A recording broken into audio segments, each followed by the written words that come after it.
Look, was there any sort of trepidation in bringing back Bobby and the Railway Children, with the original being so beloved? Because it can't be the first time it's been No, it is suggested the by first time somebody. it's been suggested. No one would ever have thought of doing a sequel, particularly 40 years on. But then, I'd have had to be 40 years on as well to do it. So, long time has gone by.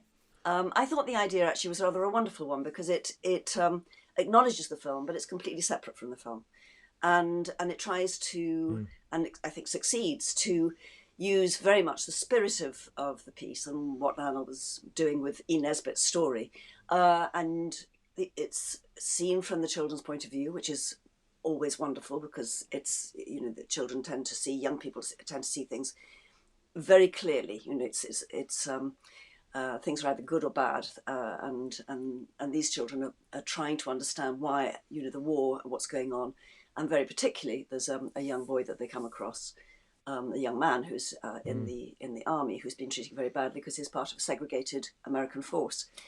So Mm. it has lots of really interesting stories in it, very different adventures than Nesbitt's story, which is 1905. And you have to remember that 1905 was pre-First and Second World War, so it was a very, very different world.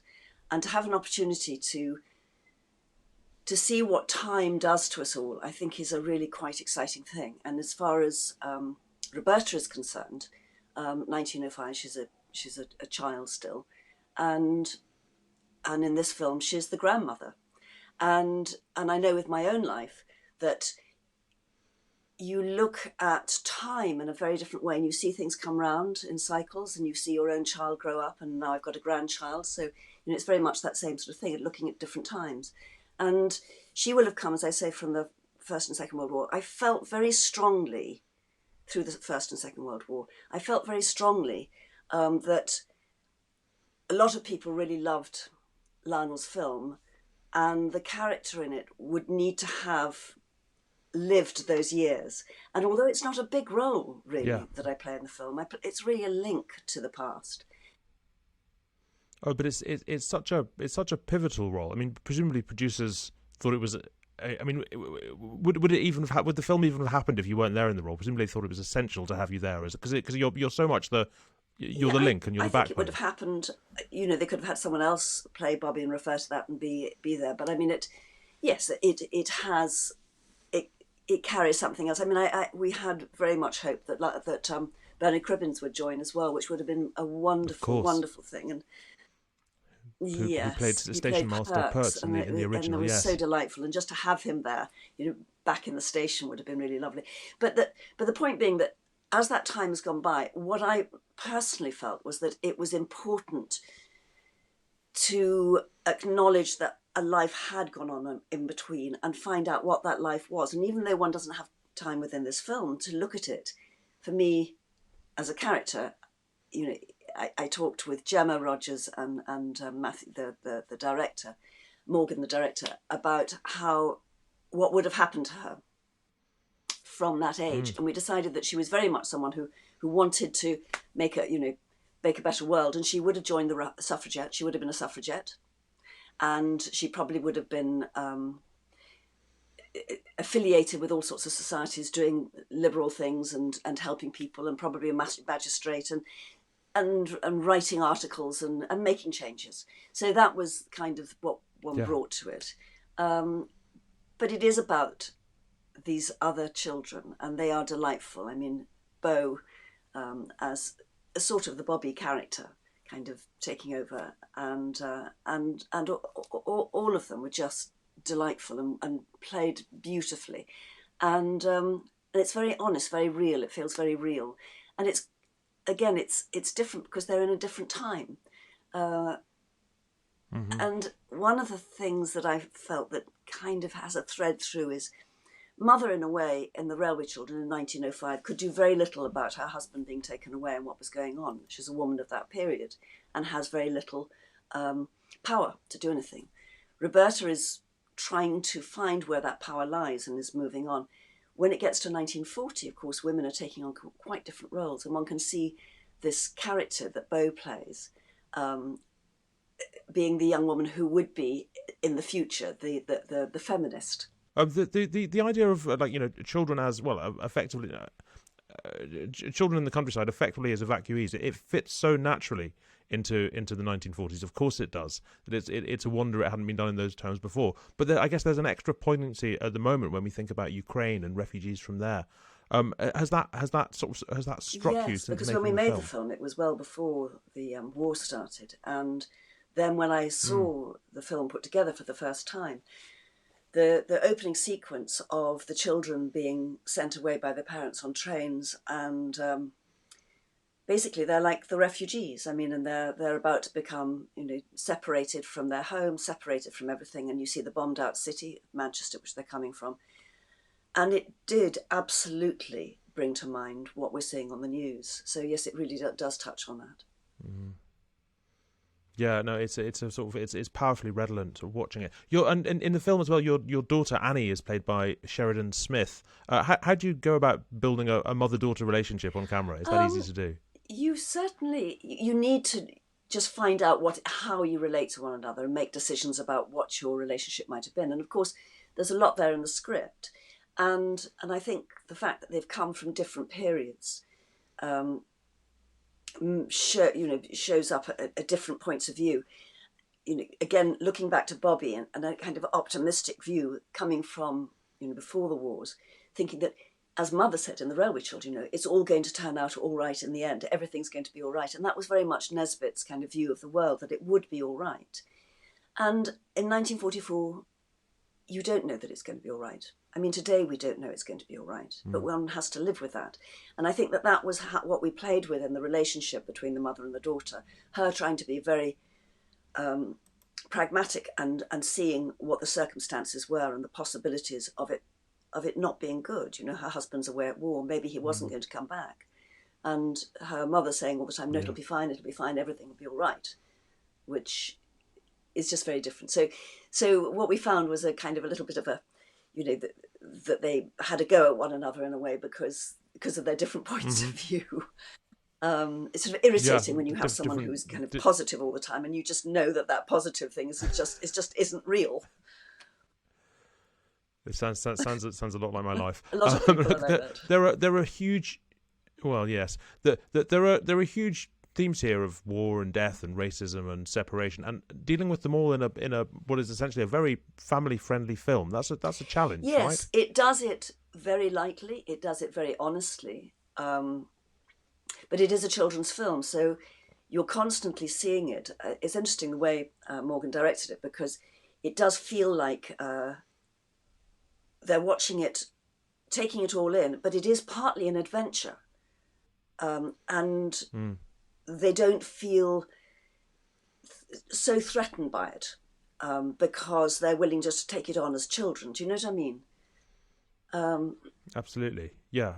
In that way that when you're a child, things, although they have impact, things can settle on Yes, you quite lightly. absolutely. And the worst elements are when the adults, the parents, hide things. I mean, I remember that myself as a child in Cyprus. I was there when the divisions happened between the Greeks and the Turks, and the fighting Mm. broke out, and it was late 60s, and everybody was shh, shh, shh, don't say anything, not in front of the. And as a child, it was sort of like, what terrible thing is going on? And then when one was aware of it, you just took it as a matter of fact. That's what was happening. And you were protected anyway by the Mm. parents. But it's the secrets that always feel difficult for children, I think.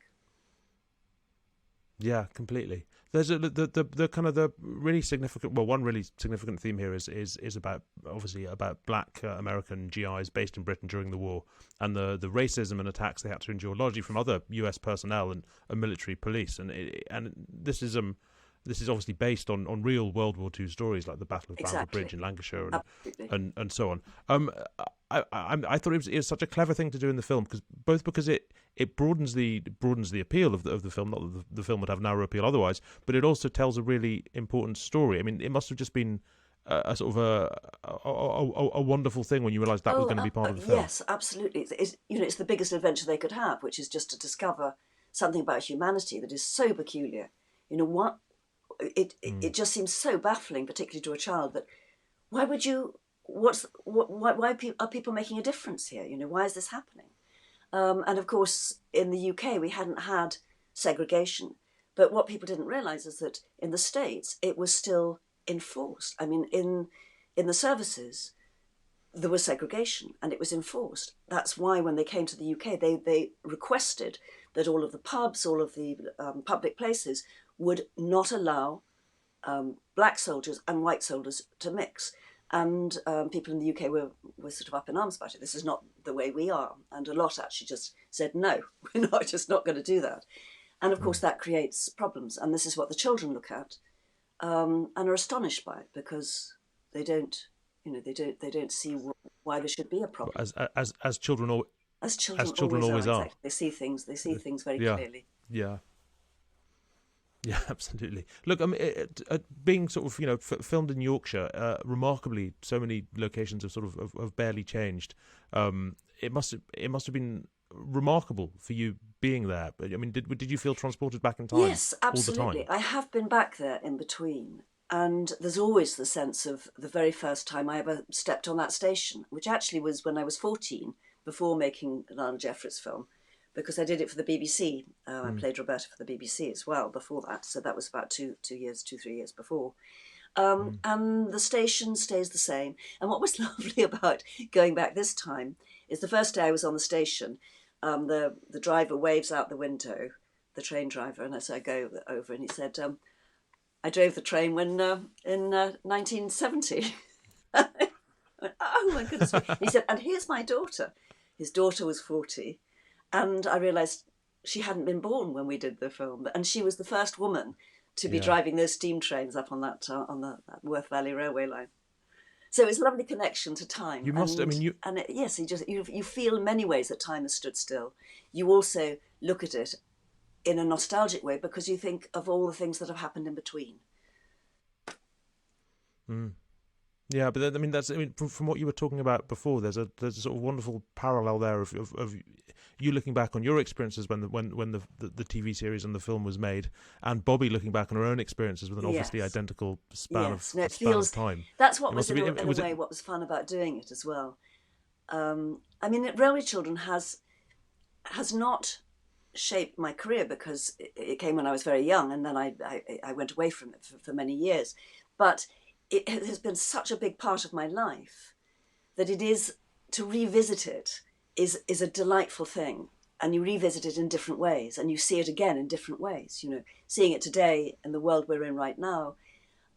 But there's part of me that remains entirely, I have to say, there's part of me that remains entirely the child, is when I get on that platform and when that train driver says, do you want to come up on the footplate? So you get up where the engines are.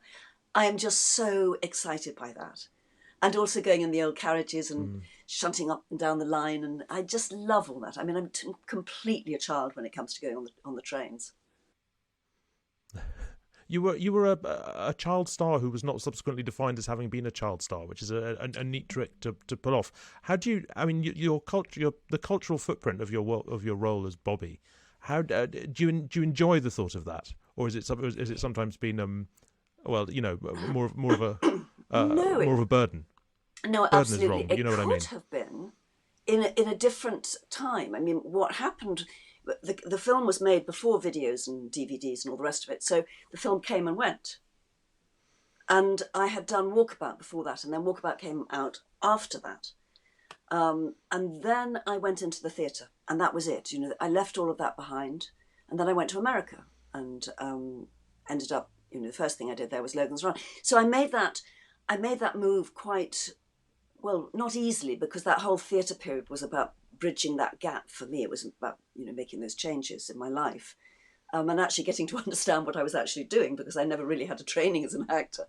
So being thrust on stage and ending up at the National Theatre when I was 21 was quite terrifying, actually, but also wonderful, and that's where I learned. But it separated me from it. So it was never a burden in that way, but it was always... It was interesting to me when I came back to England, because I was in America for 17 years. And then I met my husband and came back to the UK, and I was married. And one of the first questions I was asked in the UK was about the Railway Children.